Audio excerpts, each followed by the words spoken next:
طبعا هنتكلم عن احدث راوتر في شركة اتصالات. زي ما انتم شايفين كده ده احدث راوتر في شركة اتصالات. تمام. الراوتر ده هتلاقيه موديل DSL 245 GE. DSL 245 GE. تمام. ده احدث راوتر في شركة اتصالات. تمام. طبعا هنتعلم بقى مع بعض ازاي نقدر نغير باسورد الواي فاي، ونغير كمان اسم شبكة الواي فاي، ونعمل اخفاء شبكة الواي فاي. كل اللي عليك سواء من على جهاز الكمبيوتر او من على الموبايل، كل اللي عليك هتفتح متصفح، اي متصفح عندك على الكمبيوتر او على الموبايل مفيش مشكلة، فهو الشرح واحد سواء من الموبايل او من الكمبيوتر. تمام. هتبدأ تكتب 192.168.1.1 وهتقول انتر. تمام. هيبدا يفتح معاك بالشكل ده. هنا بيطلب منك يوزر نيم والباسورد. اليوزر نيم والباسورد انت عندك الراوتر هتقلبه كده لتحت، هتلاقي في حاجه اسمها يوزر نيم وباسورد. طالما شركه اتصالات هيبقى يوزر نيم يوزر، والباسورد هتعمل ETIS كل الحروف سمول. تمام. وبعد كده هتقول لوجين. ممتاز جدا يا شباب. هيبدا يفتح معاك بالشكل ده. تمام. هتيجي عند سيتنج وهتختار حاجه اسمها وايرلس، هتبدا تضغط عليها بالشكل ده.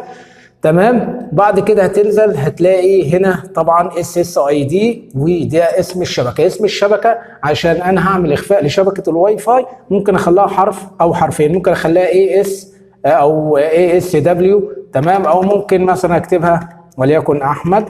تمام. وليكن مثلا عشان انا هخفي شبكه الواي فاي ممكن نخليها مثلا حرفين WE اللي هي وي. تمام. كده اسم الشبكه بتاعتنا وي. تمام. بعد كده يا شباب هننزل عند الباسورد. الباسورد لو عملنا شو باسورد هيبدا يظهر لي الباسورد اللي هو مكتوب. انا همسح الباسورد اللي هو مكتوب واكتب مثلا احمد. تمام. 1 2 3 مثلا وليكن حرف الاي. تمام. كده انا عملت تغيير لاسم شبكه الواي فاي وتغيير للباسورد بتاع الواي فاي. تمام. كده اخر حاجه فاضله لنا ايه، وهي عمل اخفاء لشبكه الواي فاي. عشان اقدر اعمل اخفاء لشبكه الواي فاي كل اللي علينا هنضغط هنا على ادفانسد سيتنجز. هنبدا نضغط عليها بالشكل ده كده يا شباب. هيبدا يفتح معانا بالشكل ده. تمام. هنا هنيجي عند طبعا الشبكه بتاعتنا. هنا هنيجي نختار عند حاجه اسمها هايد SSID. هايد SSID دي خاصه باخفاء شبكه الواي فاي. تمام. انا عايز بقى اعمل اخفاء لشبكه الواي فاي. كل اللي عليك عشان تعمل اخفاء لشبكه الواي فاي هتبدا تفعل الخيار ده وتخليه انيبل. تمام. انيبل. تمام. مجرد اللي انت فعلته بالشكل ده خلاص كده انت عملت اخفاء لشبكه الواي فاي. كده احنا دلوقتي SSID غيرنا اسم شبكه الواي فاي، الباسورد بتاع الواي فاي غيرناه.